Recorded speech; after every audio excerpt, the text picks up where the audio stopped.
My brothers and sisters, when the Ruach HaKodesh of Yahuah regenerates you to new life in Yahusha Ha'Mashiach, he comes to indwell you and gives you one or more spiritual gifts, Romans 12 and 1 Corinthians 12, and begins conforming you to Yahusha's image.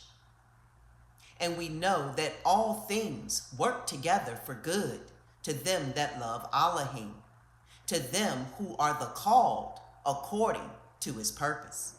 For whom he did foreknow, he also did predestinate to be conformed to the image of his Son, that he might be the firstborn among many brethren. Moreover, whom he did predestinate, them he also called, and whom he called, them he also justified, and whom he justified, them he also glorified. Romans 8, 28 through 30. And being confident of this very thing, that he which hath begun a good work in you will perform it until the day of Yahusha Ha'Mashiach. Philippians 1:6. From the moment you were regenerated to new life in Yahusha Ha'Mashiach, the Ruach HaKodesh began purging you of sin to conform you to Yahusha's image, a process that will not complete until you stand before him. While most humans resist change, it is important that you accept the Ruach's changes in your life and embrace them. This will include difficult and painful events and interface with despicable people who you see as despiteful users. Matthew 5:44 and Luke 6:28. You must understand that these seasons are needful for good, according to Romans 8:28, and these are the things you are to be thankful for. Ephesians 5:20 and 1 Thessalonians 5:18. You may not perceive these matters as pleasant, but they are necessary and therefore beneficially good.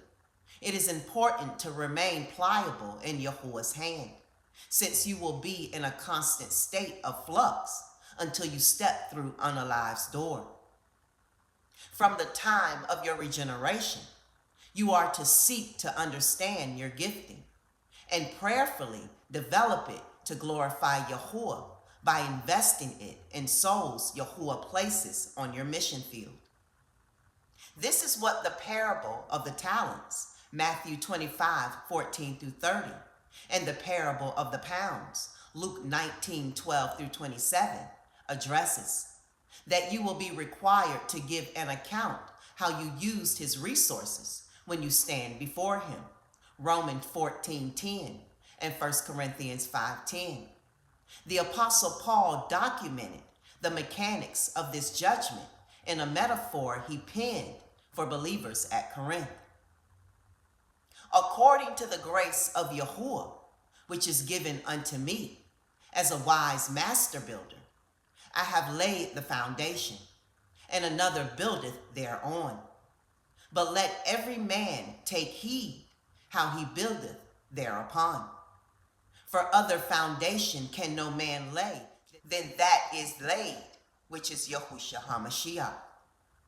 Now if any man build upon this foundation gold, silver, precious stones, wood, hay, stubble, every man's work shall be made manifest, for the day shall declare it, because it shall be revealed by fire. And the fire shall try every man's work of what sort it is.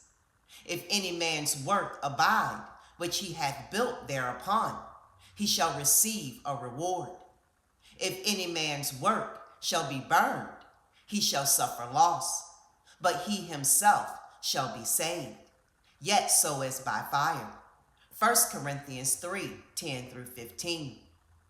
Here the Apostle Paul paralleled the believer's life with the components of a building consisting of 6 materials, showing that Yahuah will examine the sum of your life at the judgment seat of Mashiach.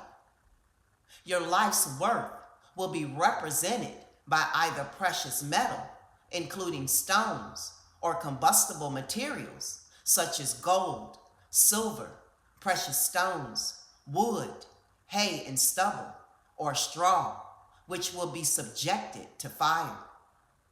The fire will purify the precious metal and stones, but consume the combustible material. And the Apostle John identifies the source of this fire. And in the midst of the 7 candlesticks, one like unto the Son of Man, clothed with a garment down to the foot, and girt about the paps with a golden girdle. His head and his hairs were white like wool, as white as snow, and his eyes were as a flame of fire, and his feet like unto fine brass, as if they burned in a furnace, and his voice as the sound of many waters. And he had in his right hand 7 stars, and out of his mouth went a sharp 2-edged sword, and his countenance was as the sun shineth in his strength. Revelation 1:13 through 16. Here the Apostle John describes Yahusha Ha'Mashiach in his glorified body, before whom you will stand. The bottom line here is that Yahuah will audit your existence to depths you cannot imagine, to assign kingdom worth to them.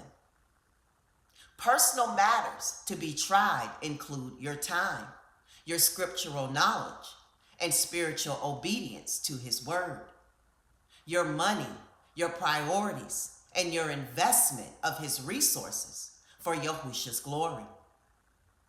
In preparation for this, you must learn who you are before Yahuah. Everyone develops a litany of sinful thoughts and actions prior to regeneration. You must identify and renounce. This takes diligent, prayerful introspection, which is the platform of progressive sanctification, as well as the foundation of your assurance of salvation. Shalom.